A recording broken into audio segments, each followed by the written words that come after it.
Desde los años 1970 hasta los 2000, este suceso dejó alrededor de 69.280 víctimas a nivel nacional, esto es, internos.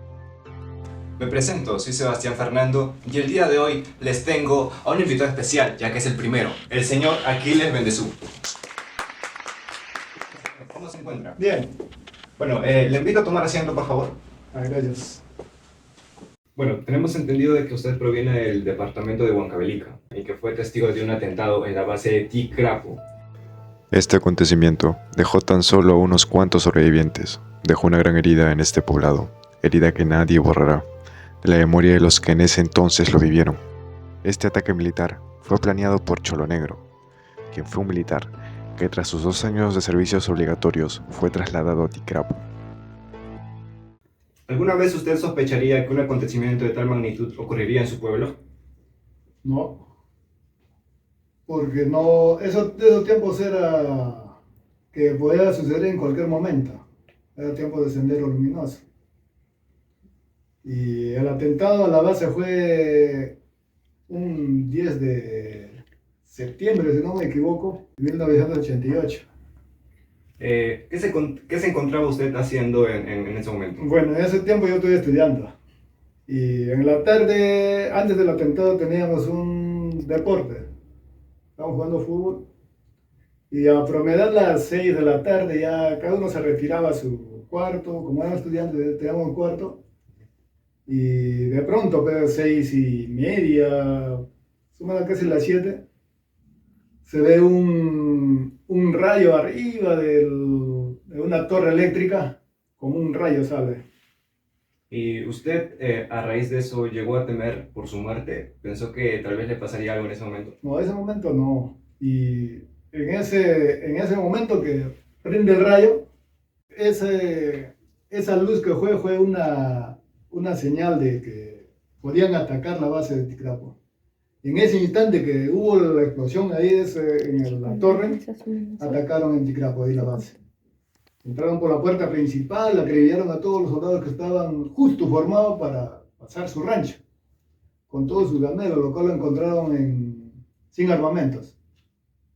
Bueno, sí. Y intermedio de eso había un almacenero de todos los armamentos, ¿no? Que en plena emboscada él trataba de fugarse al almacén. Y del almacén empezó a disparar él hasta que nosotros volvemos de lo que ya estamos llegando a nuestro cuarto, volvemos a la base a ver qué es lo que había pasado. Pasamos a la pregunta 2. ¿Ha ayudado a los militares dándole cierta información?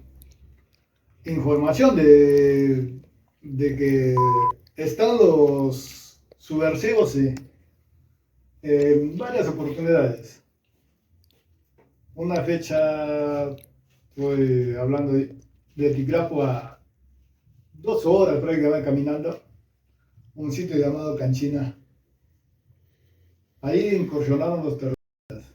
Y yo ese tiempo era muchacho, ¿no?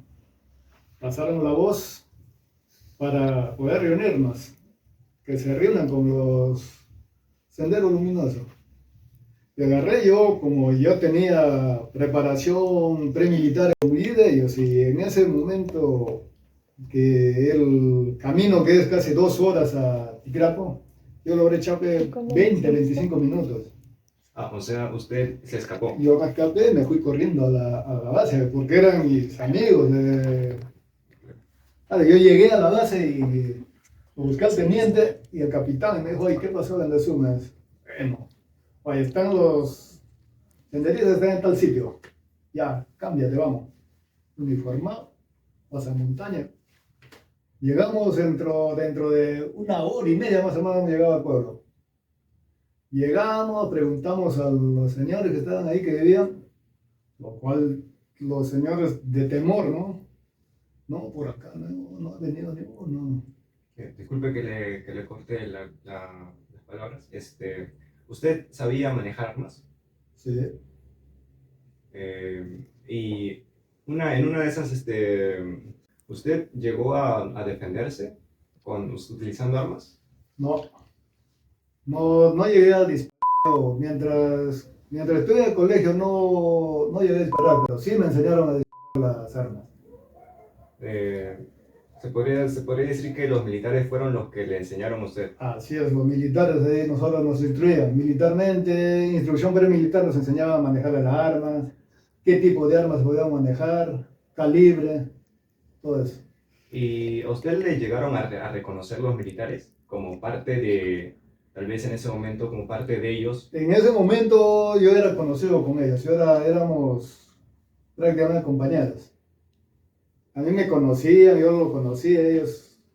O sea que yo le decía en tal sitio, tal, ya vamos. Yo era prácticamente su guía de ellos. Y yo iba. A mí me gustaba ese tiempo estar con ellos. Muchas gracias. Ahora pasaremos a la pregunta 3. ¿Usted está a favor de toda labor que realizaron los militares durante todo ese periodo de terror en el país? Más aún cuando hay personas que no reconocen todo el esfuerzo de estos militares junto con el gobierno de ese entonces. Bueno, yo sí estaba de acuerdo. Porque esos tiempos era la vida del militar o la de los senderos. O sea que ahí tú tenías que estar ni a favor de los militares ni a favor de los senderos. Porque los senderos eran más sanguinarios que los militares. Y lo cual le echaban la culpa a los militares, le echaban la culpa a la gente, que no, que los militares han venido. Ellos mataban, en vano, porque los senderistas eran asesinos. Los militares cuando llegaban, ellos no los conocían a los senderistas. ¿A usted lo han llegado a juzgar alguna vez por estar del lado de los militares? No. Bueno, tenía otra pregunta que es más psicológica, que es, si a usted lo hubieran influenciado con el pensamiento Gonzalo o con el pensamiento emerretista, ¿cree que en el futuro se hubiera podido reivindicar y tal vez cambiar? ¿O cree que se hubiera dejado llevar por el camino del mal y hubiera acabado como los demás terroristas? No, bueno, eso de pensamiento Gonzalo y MRTA nunca me nació. Porque digo, era un movimiento que nunca iba a llegar al poder. Con el conocimiento que ellos tenían, no iba a llegar al poder. Ok, señor Benezú, muchas gracias por responder mis preguntas. De antemano, sé que usted ha invertido tiempo aquí. Y antes de terminar, ¿nos podría dar un consejo o tips para no volver a repetir tal vez lo que usted pasó en aquellas épocas de terrorismo? Ya que pues nuestra generación no sabe mucho de lo que pasó en ese entonces usted. Y queríamos que nos aconseje, ¿no? Tal vez para, si en un futuro llegara a pasar algo, evitarlo. Bueno, evitarlo. Informándose, no volver a lo pasado que ha sido, de que uno puede llegar a influenciarse con otras personas del mal, ¿no? Siempre y cuando es bueno uno salir adelante con el pensamiento de que no va a haber más sendero. Claro, sí. Muchas gracias. Y es un placer para mí haber realizado el podcast junto con él. Quería dar los agradecimientos a mi grupo de producción, especialmente a Gerson Bendezú, que es el que está detrás de todo esto. Ya para finalizar, ahora sí, les queríamos, mi equipo de producción y yo, dar este pequeño regalo para agradecerle, ¿no?, el tiempo que ha invertido con nosotros. En serio, muchas gracias. El caso del Cholo Negro no solo representa una de las traiciones más brutales dentro de las filas del ejército peruano durante el conflicto interno, sino que también revela la complejidad y el horror de una guerra marcada por la infiltración, la desconfianza y la violencia extrema. La masacre en la base de Ticrapo dejó una herida profunda en quienes sobrevivieron y en las familias de quienes no regresaron. En consecuencia, este episodio es un recordatorio doloroso de los años en el que el país estuvo sumido en la oscuridad del terrorismo, pero también del valor de aquellos que, pese a la adversidad, resistieron y lucharon por perseverar la vida y la verdad. Honrar sus testimonios es mantener viva la memoria histórica y evitar que se repitan los errores del pasado. También agradecer a nuestros espectadores y no se olviden suscribirse al canal de Eternos. Esto sería todo. Hasta la próxima.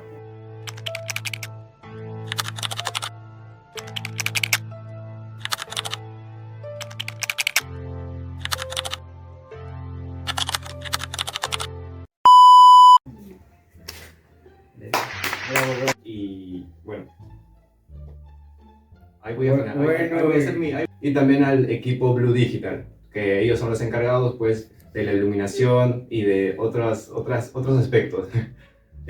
Bueno, según me informaron... Ay, ¿quién tomó foto? Pepa, ¿por qué no le quitas el ruido? Puta, se me fue la pregunta. Ya, pues Ya, bótalo ahí. tómalo, John y yo, dar esto. Está. que No te levantes. La pregunta es larga, ¿sabes? En Ticapo. Bueno, disculpe. Ya fue. Usted proviene del departamento de Huancavelica y que fue testigo de un atentado en la base de Tripaco. De nuevo, yo te digo cuando comiences ya. Ticrapo. Ticrapo. Ticrapo. Ajá. Ticrapo. Ya. Ya. Saludos Un para saludo para Blue. Blue Digital y agradecerles porque estén acá apoyando. Para más contenido de Enternos, síganos Suscríbanse. en Enternos. Internos.com. No, Enternos nomás. Oye, .com en Google, pero... Dije del saco. A ver, pero eso me voy a volver a parar. Déjalo ya. Me voy a volver a parar. ¿Cómo se encuentra, señor? Ahí, con los ánimos al tope. Bueno, le voy a invitar a que tome asiento, por favor. Puta madre, la galleta acá. ¡Ay, no! Ya. Ya, luego corta. Retomamos desde ahí. Ya. Le invito a sentarse. Pero ya la galleta no salió ya. Hablamos antes de que. No, ahí lo cortan, pues. No, Ya, otra vez todo. Sí. Oh, no me va a salir. Su madre, ya. Relájate, hermano.